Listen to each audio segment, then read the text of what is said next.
Slovenija vstopa v zadnji del predvolilne kampanje pred parlamentarnimi volitvami, ki bodo 22. marca. Ton politične razprave pa postaja vse ostrejši. Politična razprava se vse pogosteje seli od programskih vprašanj k simbolnim sporočilom, ostrim izjavam in tudi incidentom, ki odpirajo širše vprašanje o politični kulturi in stanju demokratične razprave. V zadnjih tednih so se poleg notranje političnih tem v ospredje postavila tudi vprašanja mednarodne varnosti. Od vojne na Bližnjem vzhodu do evakuacije slovenskih državljanov in odziva slovenske diplomacije. Vse to se dogaja v času, ko se politični prostor očitno oblikuje okoli dveh večjih blokov, vlogo pa poskušajo najti tudi novi politični projekti. O tem, kakšna kampanja poteka letos, kaj dejansko odloča volitve in kakšen politični prostor se oblikuje po njih, bosta danes z nami razpravljala gosta. Z nami sta dr. Samo Uhan, sociolog, politični analitik ter redni profesor in dekan Fakultete za družbene vede Univerze v Ljubljani in dr. Gorazd Kovačič, sociolog in politični analitik z Filozofske fakultete Univerze v Ljubljani. Lepo pozdravljena in dobrodošla. Dober dan. Čeprav kampanja poteka predvsem okoli programov in posameznih tem, številni analitiki opozarjajo, da bodo volitve najverjetneje prinesle precej izenačen rezultat med političnima blokoma. V takšnih razmerah se pogosto tudi izkaže, da volitve ne odločijo samo o tem, katera stranka zmaga, ampak predvsem o tem, kdo lahko po volitvah sestavi vlado. Slovenska politična zgodovina kaže, da je sestavljanje koalicij pogosto zapleten proces, kjer poleg programskih razlik pomembno vlogo igrajo tudi politični odnosi med strankami in pripravljenost na sodelovanje. In preden nadaljujemo na komentiranje, pa si poglejmo video. Zdaj, jaz sem sam športnik. Nikoli pred tekmo nismo govorili, kaj bo po tekmi. Trenutno gradimo koalicijo z volivci, za vse ostalo pa mislim, da bo čas po volitvah. Rešitve niso nikoli leve ali desne, rešitve so samo dobre ali slabe. In če vam ponazorim to na simboliki enega čovna, mi smo imeli zdaj vlade, ker smo veslali samo z levim veslom ali pa samo z desnim veslom. In kaj se nam je dogajalo? S čovnom smo se vrteli v krogu in stali na mesto. Zagotovo se ne bomo povezovali z nobeno stranko, ki je v zadnjih 30 letih imela priložnost pokazati, biti v vladi in potegniti, bom rekel, Slovenijo naprej, pa tega niso storili. To je zagotovo stranka SDS in SD. Veste, kako je rekla naša nekdanja predsednica Ljudmila Novak ob enem govoru v parlamentu, je rekla, da je treba najprej znati prešteti do 46. Delamo za to in če bomo prešteli do ali čez 46, se bomo pogovarjali s tistimi partnerji, ki delijo te naše vrednote. Pa tudi ta naš način življenja, je pomembno, da ga ohranimo, da nekako omogočimo, da ste ženske enakopraven del družbe. To ni več samoumevno v vseh kulturah, vseh lahko rečemo tudi skupnostih, tudi v naši državi. Zagotovo ne Slovensko demokratsko stranko, to je jasno. Mislim, da smo že dovoljkrat v naši državi videli, kakšen sistem upravljanja države imajo v svojem konceptu. Se pravi, ko pride SDS na oblast, jemlje državo kot stranko, oziroma da je stranka država, podobno kot je bila partija včasih. Levo-sredinska vlada je tista, v kateri se seveda vidimo v prihodnosti. Ne moramo pa recimo govoriti o nekem dialogu ali pa možnosti o tem, da bi mi šli skupaj s skrajno desnimi strankami, z idejami, ki so diskriminatorna, sovražna do ljudi, preoprašujejo konec koncev javne institucije in tako naprej, in pa delujejo na politiki sovraštva, ne pa vključevanja, in to je recimo v prvi fazi stranka SDS in pa konec koncev tudi njena sorodna stranka NSI. Dr. Uhan, nekatere stranke, kot smo videli, že vnaprej izključujejo sodelovanje z določenimi partnerji. Ali takšne politične, bom rekla, rdeče črte po volitvah otežujejo seveda tudi potem sestavljanje vlade? Seveda. Tukaj se srečujemo z nekaterimi koncepti. Prvak opozicije je dolgo časa zagovarjal večinski sistem, ker je vedel, da je na ta način vlado mogoče sestaviti hitreje in da jo je težje tudi zrušiti. Seveda pa takšen večinski sistem ne reprezentira dejanske volje volivcev. Zdi se mi, da naš proporcionalen sistem vendarle je odigral in bo odigral svojo vlogo. Značilnost tega sistema pa je razmeroma težko sestavljanje koalicij v trenutku, ko so seveda glasovi porazdeljeni na simetričen način. Velemojster tega je bil v preteklosti pokojni Janez Drnovšek, ki je z neverjetno inovativnostjo sestavljal koalicijske vlade, ki so prinašale njemu veliko trpljenja, to je treba povedati, državljanom pa ne preveč dobrega. Preprosto zato, ker so bile te vlade izpostavljene nenehnemu izseljevanju manjših koalicijskih partnerjev, ki so precenile svojo vlogo, če že ne sposobnosti zagotovo.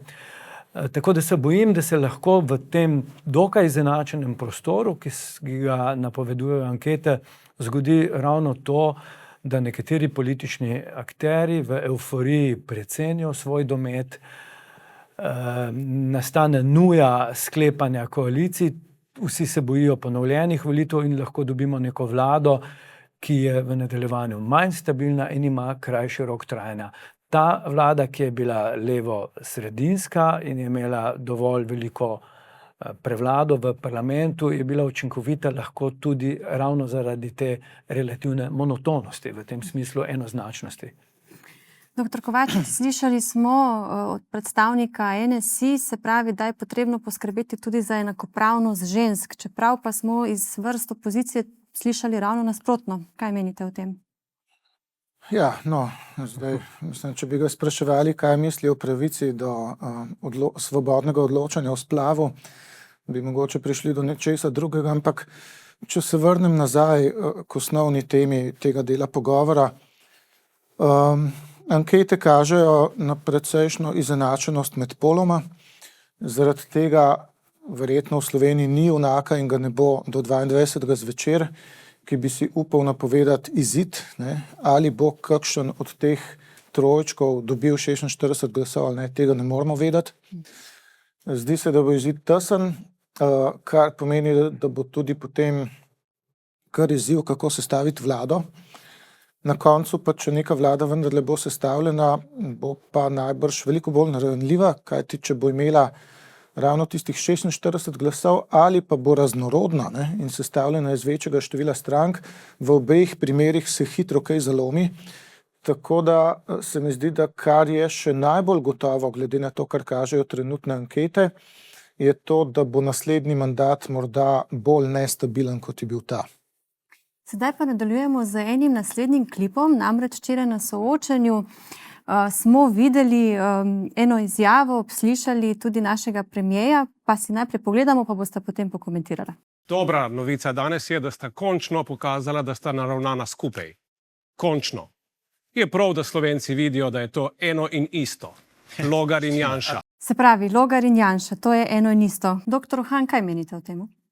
Jaz mislim, da je predsednik vlade poskušal razkriti nekaj, kar česar volivci nismo deležni, to je odkritega pogovora z Anžetom Logarjem. Anže Logar se je pokazal kot mojster, velemojster izmikanja v tej volilni kampanji. Čas teče in treba bo položiti karte na mizo. Bojim pa se, da nihče od akterjev pravzaprav ne ve, kaj to pomeni. Sam ocenjujem, da je želja Logarja izviti se iz jeklenega objema SDS resnična, intimna. Vendarle, hkrati deležna različnih ocen, ali je to v resnici mogoče narediti. Špekulacije gredo v vse smeri, rekel bi pa takole, če še sam malce pošpekuliram, če se odloči Anže Logar vstopiti pogojno rečeno v sredinsko, v levo-sredinsko koalicijo, zagotovo ne, potem bo poskušal izsiljevati to svojo uslugo ne samo s položajem, ampak tudi s idejno orientiranostjo in spremembo politike. Če pa ostane v železnem objemu, potem pa si bomo ogledali film z naslovom Plesala je eno poletje. Bo plesala eno poletje, kaj pravite, dr. Kovačič? Torej, pri tem vprašanju, ki obremenjuje slovensko javnost že od predsedniških volitev naprej, pa od Logarjevega izstopa ali pa namiga na izstop iz SDS, neki indici vendarle kažejo, da sta Janša in Logar dogovorjena. Janša ve kot dober strateg, da je preveč odbojen zaradi svoje skrajnosti za sredinske volivce, zato je v sredino poslal Logarja po glasove. En indic, ki na to kaže, je denar. Ne? Sledimo denarju, je staro preiskovalno načelo iz afere Watergate. Janša je očitno omogočil Logarju, da si je pripojil stranko Konkretno in njeno veliko doto. Ključni kadri stranke Konkretno so pa hkrati dobili varne službe v zavetju SDS. To je en indic. Drugi indic je pa ta, da se Logar vztrajno izogiba odgovoru na vprašanje, ali bi šel v vlado, ki bi jo vodil Janez Janša. Ne? In njegovi izgovori, njegova taktika je takšna, da pravzaprav je že prozorna. Ne? Recimo, ne, klasična taktika v tem njegovem izmikanju je ta, da reče, ne, saj bomo mi sestavili vlado. Ne. Ampak, če vam ankete mesece in mesece v trendu kažejo, da boste dobili približno dvakratnik praga vstopa v državni zbor, ne, potem ne morete še tik pred volitvami trditi, da ciljate na 20+, ker vam nihče ne verjame. Ne. Druge stranke, ki jim ankete kažejo na tak dosežek, pač se ne hvalijo, da bojo sestavile vlado, ampak govorijo, mi hočemo dobiti čim višji procent, da bomo z njim vplivali na barvo vlade našega pola. Logar tu blefira, da je mandatar. Ne. In, ali pa recimo druga njegova taktika, ne.